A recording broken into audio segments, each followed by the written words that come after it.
In a world where there are an infinite number of games to play, but a limited amount of time to consume them, my relationship with gaming has evolved over the years, and the negative tendencies that come with that lack of time have taken over more than I would like. With an ever growing list of responsibilities to attend to, I've let impulses like FOMO force myself to rush into something new that maybe I didn't care about too much. I've let escapism get out of hand, allowing it to define my purpose and my intentions for me, rather than coming up with something for myself. And of course, I am guilty of investing into guides on the internet that work to fully optimize my playtime, without any regard towards what I really want out of my gaming experience. So today, I want to talk about some of the lessons I've learned from my journey so far, and what I've done over the years to play games with more purpose. And hopefully,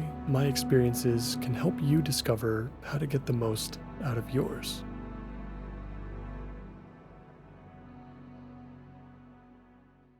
I think it makes sense to begin by talking about some unique observations I've had that really opened my eyes to why I play certain games and how I actually go about playing them. And for me, it all started with some very basic questions that came up whenever I was faced with the negative tendencies that spoiled my fun. Questions like, what is my motivation for playing this right now?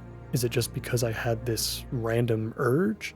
Am I even trying to beat this game? And if so, how efficient do I need to be in order to finish it in the small amount of time that I have? Or am I just trying to put off the responsibilities that continue to pile up as I grow older? Asking myself these questions helped me understand why I was falling victim to some of these negative tendencies. And even if I didn't necessarily do anything about them just yet, noticing their existence was helpful in more ways than one. And it opened the door for other realizations that were perhaps a bit more difficult to accept or wrap my mind around at the time.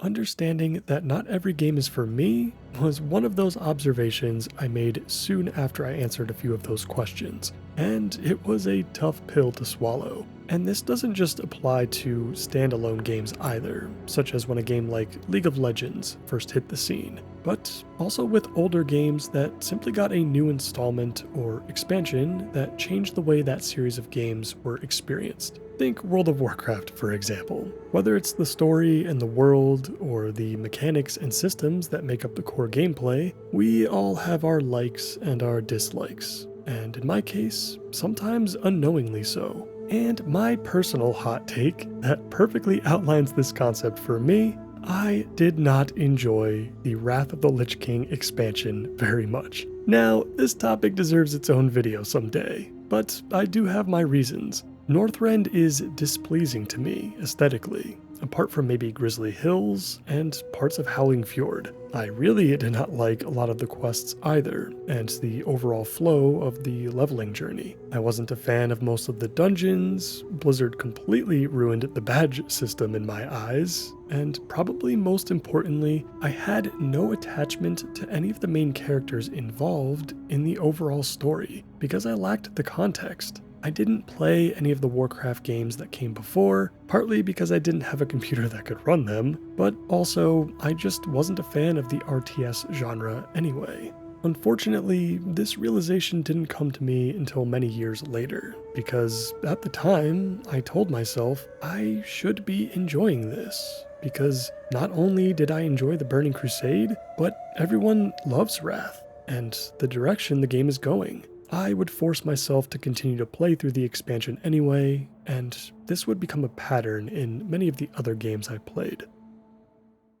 Another really interesting observation that came out of my initial set of questions was noticing that how I approach a game can often be a reflection of how I approach the real world, and vice versa. And not only was this useful in revealing what was killing some of my experiences in games, but also how it was negatively impacting my life outside of them. I am often very analytical in my gaming, and over time this has trained my mindset to be far more results-oriented in general. I identify the rewards that I'm looking for, look at the challenges in front of me, and select the path of optimal efficiency based on what others have done to overcome those same obstacles. And this cycle can obviously have some negative effects on any given play session, like missing aspects of the game that I probably would have loved if I didn't focus so hard on doing what I was told by someone else. But the bigger problem here, of course, is how this mindset plays out in the real world. Part of the reason why games are so fun and addicting is because it allows us to interact and complete objectives that would normally be ridiculous or impossible in real life. But unfortunately, there's a glaring difference between gaming and real life, and that is the fact that mistakes made in a video game have zero impact on our lives outside of them, apart from maybe losing some time, I guess. But it is often the case that applying that same three-step cycle to a task we need to complete in real life leads to consequences that are far more painful to endure.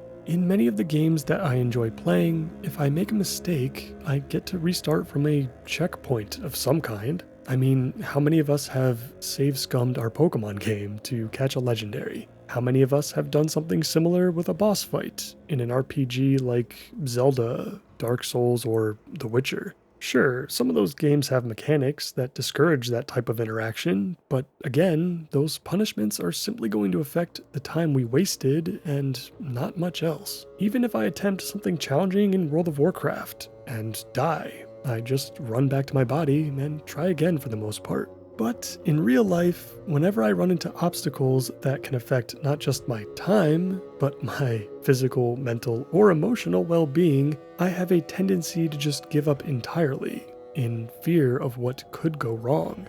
And don't misunderstand. It's okay that obstacles exist in both real life and in games, because if they were completely absent, then nothing would be worth doing. But the fact that I get to work towards objectives in games with minimal consequence in the grand scheme of things has had a negative impact on how I approach life. I'm glad that this is something that I eventually picked up on though, because I was then able to make some changes to how I approach gaming, and therefore how I approach life as well. There were quite a few strategies that contributed towards my aim to approach gaming with more intention and purpose, and the first one was digging deeper into my reflections, or in other words, I simply started asking myself more questions as I played. What is it about the game that's keeping me interested in it? Is it the combat? The story? Or maybe it's the art style or sound design? Is there something even more specific than those? Like a particular moment or interaction that I was pleasantly surprised with, or that got my mind thinking about what's coming up next. Am I thinking about the game outside of my playtime? And if so, what am I thinking about? What is it that sticks with me as I go about my day? And as I answered these questions for myself, I tried to identify patterns between each play session, and then eventually between each game that I played. This was helpful on its own, but when things really started to make sense for me was when I started inverting these questions. And so from there, I started to notice what I wasn't enjoying about my experience. I began picking up on points in a game where I started to get bored, or moments where the obstacles that I encountered were more frustrating than fun. And what this line of thinking has really helped me determine is whether or not I should keep going. It taught me how to quit games more strategically, and it was a way of telling myself that it's okay to do so. Not everything needs to be collected. Not every percentage needs to say 100, unless that's your thing, of course. But for me, it was really killing my relationship with the games that I played.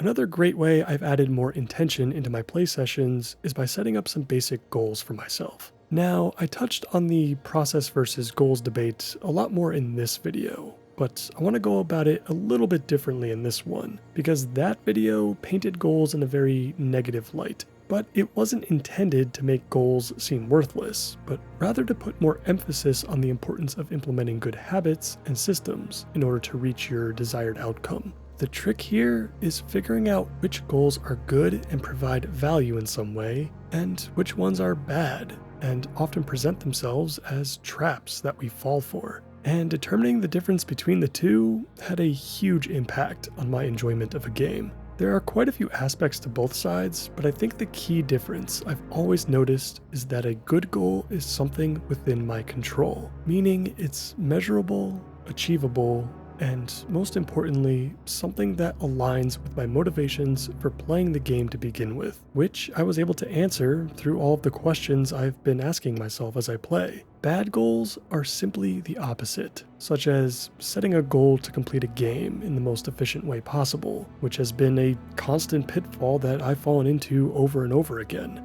Playing with the intent of escaping reality, while not always incorrect, has blinded me in the past to aspects of a game that I probably would have gotten more out of. And I cannot count how many times I've made the mistake of generating objectives that I had very little control over. In fact, I'm currently having flashbacks as I write this section of the video of all the PvP-oriented games I've tried to set goals for over the years and failed miserably to complete. I can still recall the goals I set for myself in Battlegrounds or the Arena many years ago, and they were almost always constructed along the lines of reach a certain rating by this date, or reach a targeted win percentage in a specific format. But the reason these goals aren't in my control is because I have to rely on other people to complete them. My teammates could play poorly or disconnect, my opponents could be smurfing their way up the ladder, and I have no idea what I'm going to be dealing with in advance.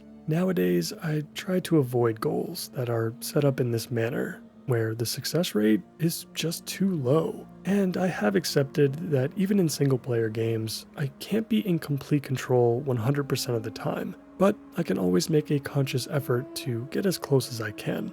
It is important to me that I'm not burning myself out by what I've set, or be disappointed when I don't obtain my desired outcome. And also just to remember that it's okay to give up on a goal early, especially if it's a bad one, or even modify it along the way. Which brings me to my final observation regarding my relationship with gaming, at least up until this point, and that is when I noticed that I have far more fun with games when I force myself to play those games in ways that were not originally intended. It took me many years to realize that searching for what makes a game truly special, especially on repeat playthroughs, is as simple as adding something to that game that wasn't there before. For some people, that's where stuff like private servers or, mods in a game like Skyrim come into play. For me though, this most commonly presents itself as some sort of custom challenge for me to sink my teeth into. The more recent examples include all of the custom rule sets I've added to the hardcore characters I've been playing with over the past several months. The rules that I add make each character feel more unique, and it makes the entire experience fresh and brand new to me in some cases. It makes me rethink my usual path through the leveling journey, how I engage with quests that I would normally breeze through, and explore areas and aspects of the world that I've never seen before. And the important thing to note here is that I never really cared about completing any of these challenges that I've created for myself. Never once have I been upset about losing any one of those characters, and in fact, it just gets me that much more excited for the next one, because the enjoyment I've been craving is cemented within the additional rules themselves, not in any specific end goal. And with all of that being said, if you're looking to get more out of the games that you play, whether they are brand new to you, or you've been playing them for decades, or maybe you stopped playing some of them halfway through because you just couldn't get into them for some reason, discover what it is that you love and hate about your games and the way that you play them. Use those motivations to craft yourself some goals, and try adding something that wasn't there before, and maybe you just might find that magic you've been missing out on. That's all I got for today, and as always, stay safe, and I'll see you in the next one. Take care.